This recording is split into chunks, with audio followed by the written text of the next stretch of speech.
My name is Caitlin, and for the year of 2023, I am doing a no-buy of beauty, clothes and accessories, and books. Please bear with me in these first few videos. I'm not sure the regularity that I'll be posting.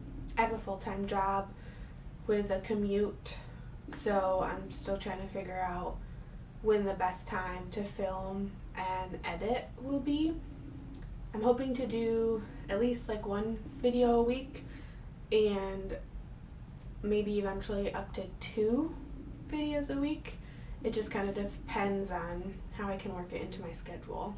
Today I just wanted to talk a little bit about some things that I did in preparation for this.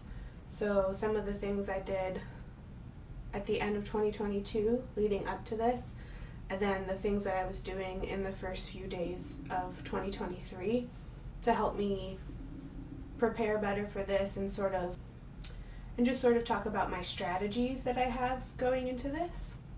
Let's get into it.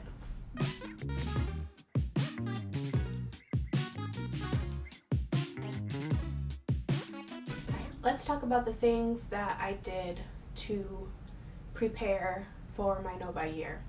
The first thing that I did is any emails that I was getting on a regular basis, like daily and weekly, from all of the brands that I could be tempted to buy from, I just unsubscribed from everything.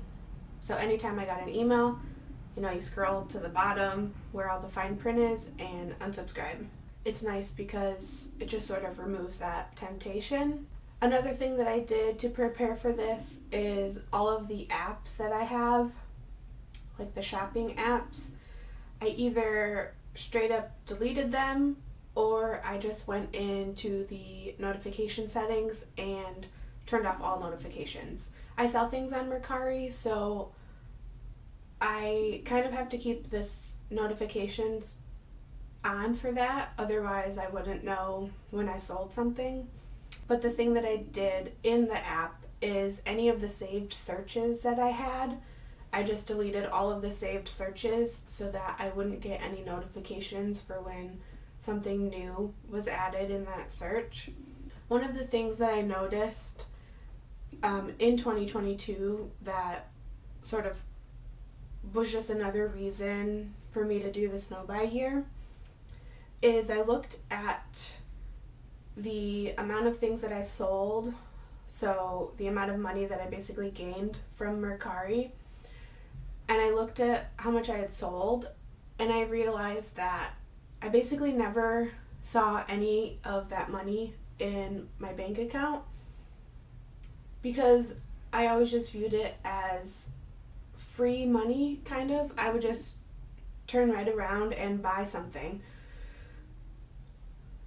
because I was like, oh, well, I'm not actually spending any money right now, so what's the harm? Except it just sort of fueled my shopping habits, and I just ended up with all of this extra stuff that I didn't need. So I'm actually quite curious to see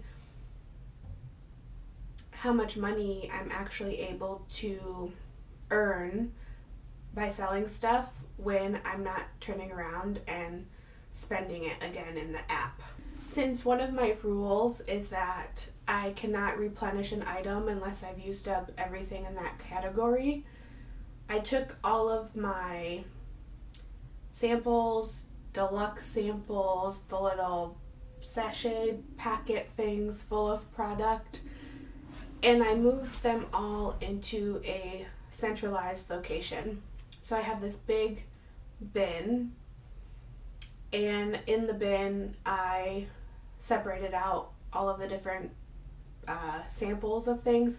So in one part of the bin I have all of the hair care samples of stuff, and then in another section of the bin I put all of the mask samples, like face mask samples, and then all of the moisturizers. I basically just divided them into all of the skincare categories, and then that way when I run out of something that I'm using, I can just go into that big bin and I can see like how many things of that category I actually have to get through before I'm able to repurchase something. A strategy that I'm choosing to utilize when it comes to using up products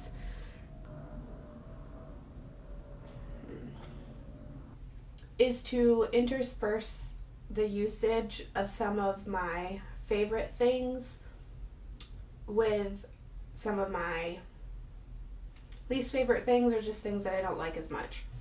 I'm not quite sure if this is going to be a great strategy.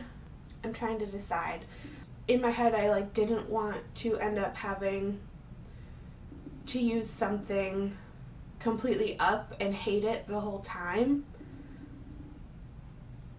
But then again, now that I'm thinking about it, is it better just to use it up and get it over with, and then you can go on and continue to use the thing that you like? I don't know. Am I rethinking all of my choices right now? I think I'm going to continue on, as I set out, of mixing in usage of the things that I really like with the things that I don't like as much. Yes. Okay. I've decided that's what I'm doing.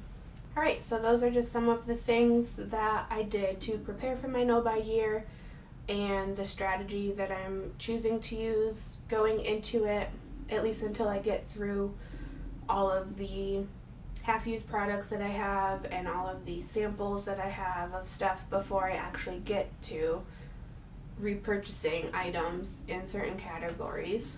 If you have any tips or suggestions that maybe I haven't thought of, let me know in the comments. I would love to read them. And have any of you done a no buy year or a low buy year? Did you have a strategy that you were, dead set on using at the beginning, and then partway through you realized that it wasn't working at all? Let me know.